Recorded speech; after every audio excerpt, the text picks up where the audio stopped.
আসসালামু আলাইকুম, welcome to Julius kitchen. আশা করি সবাই ভালো আছেন। আলহামদুলিল্লাহ, আমরাও সবাই ভালো আছি। আজকে আমি দেখাবো দুধে ভেজানো লাচ্ছা সেমাই রেসিপি। আশা করি আমার রেসিপিটা ভালো লাগবে। যদি ভালো লেগে থাকে ভিডিওতে একটা লাইক দিবেন এবং পরবর্তী রেসিপিগুলো দেখার জন্য চ্যানেলটাকে সাবস্ক্রাইব করবেন। আর যারা ফেসবুকে দেখছেন তারা পেজটাকে ফলো করবেন।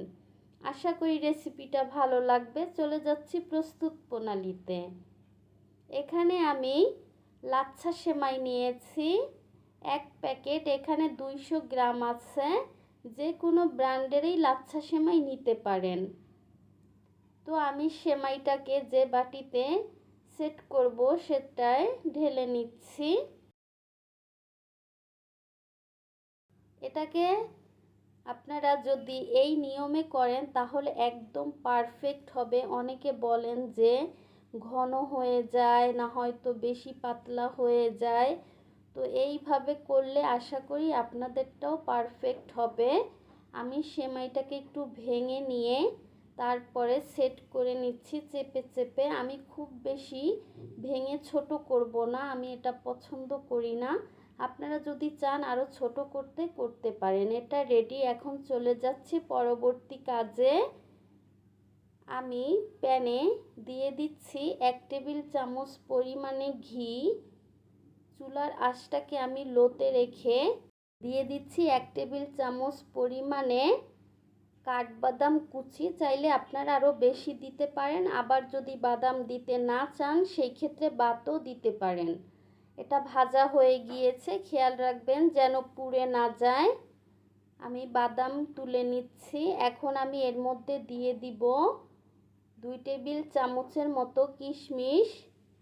এটাকেও আমি একটু ভেজে নিব। যখন দেখবেন এটা ফুলে গিয়েছে তখন এটাকে নামিয়ে ফেলতে হবে। খেয়াল রাখবেন যেন পুড়ে না যায়। দেখুন সবগুলো কিশমিশ ফুলে উঠেছে। এখন আমি এটাকে নামিয়ে ফেলছি। এখন আমি এর মধ্যে দিয়ে দিব 5 কাপ পরিমাণে তরল দুধ।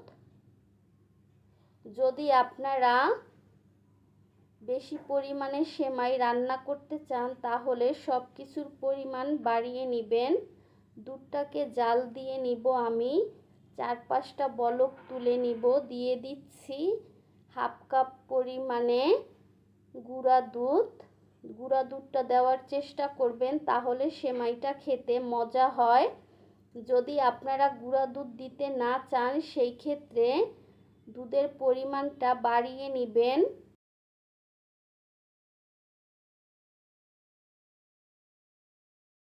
দুধটাকে জাল দিয়ে একটু ঘন করে নেবেন যেন 1 কেজি পরিমাণে হয়। দিয়ে দিচ্ছি চিনি।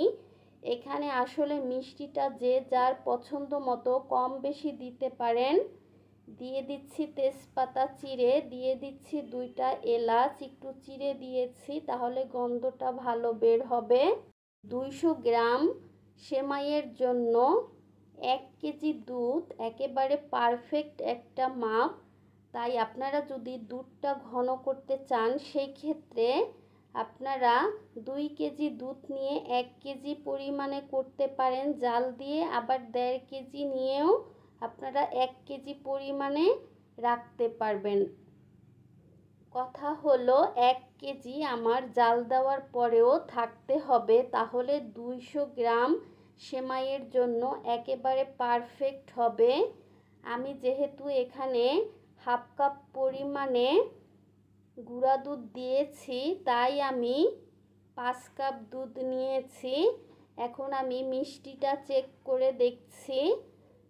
যদি মনে করেন মিষ্টিটা পারফেক্ট তাহলে তো হলোই, আর যদি মনে করেন আর একটু দিবেন তাহলে এখন যোগ করতে পারবেন। আমি মশলাগুলোকে তুলে নিচ্ছি। দুধটা রেডি। এখন আমি এটাকে নামিয়ে ফেলবো। যখন এটা কুসুম গরম অবস্থায় ফিরে আসবে তখন আমি সেমাইয়ের মধ্যে দিয়ে দিব। এখন আমি দিয়ে দিচ্ছি ভেজে রাখা কিশমিশ।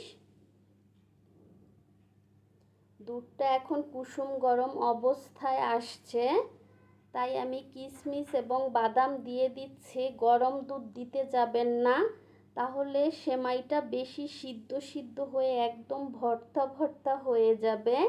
যখন দেখবেন এটা কুসুম গরম অবস্থায় আসছে, তখন দুধটাকে সেমাইয়ের মধ্যে দিয়ে দিতে হবে। দুধটাকে দিয়ে আমরা ঠান্ডা হওয়া পর্যন্ত অপেক্ষা করব। ফিরে আসব ঠান্ডা হওয়ার পরে। আশা করি এইভাবে রান্না করলে সবাই সফল হবেন। একেবারে পারফেক্টভাবে সেমাইটা রান্না করা হয়ে যাবে। তো ফিরে আসব ঠান্ডা হওয়ার পরে। ফিরে আসছি ঠান্ডা হওয়ার পরে। আমি উপরে কিছু কিশমিশ এবং বাদাম রেখেছিলাম, সেগুলো দিয়ে দিয়েছি। এখন দিয়ে দিচ্ছি কিছু পেস্তা বাদাম কুচি। এটা অপশনাল, চাইলে দিতে পারেন, না দিলেও হবে। খুব সহজে তৈরি হয়ে গেল মজাদার একটা সেমাই। আশা করি আমার রেসিপিটা ভালো লেগেছে। যদি ভালো লেগে থাকে লাইক, কমেন্ট এবং শেয়ার করবেন ফ্যামিলি ফ্রেন্ডসদের সাথে, এবং চ্যানেলটাকে সাবস্ক্রাইব করবেন। দেখুন আমি দেখিয়ে দিচ্ছি, এটা আপনারা ফ্রিজে রেখে ঠান্ডা ঠান্ডা খেতে পারেন, খুবই মজা লাগবে। দেখুন একদম পারফেক্ট হয়েছে। রেসিপিটি দেখার জন্য সবাইকে অসংখ্য অসংখ্য ধন্যবাদ। যে যেখানে থাকেন ভালো থাকেন, সুস্থ থাকেন। আমারও আমার পরিবারের জন্য দোয়া করবেন। আল্লাহ হাফেজ।